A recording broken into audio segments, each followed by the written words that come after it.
Evet arkadaşlar, 1-2 Temmuz'da lavanta bahçelerindeki o mis kokuyu, mis gibi çiçekleri, güzel resimleri çektirmek için hazır mısınız?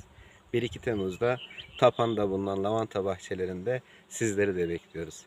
Lavanta şenliğimiz bu hafta sonu 1-2 Temmuz'da.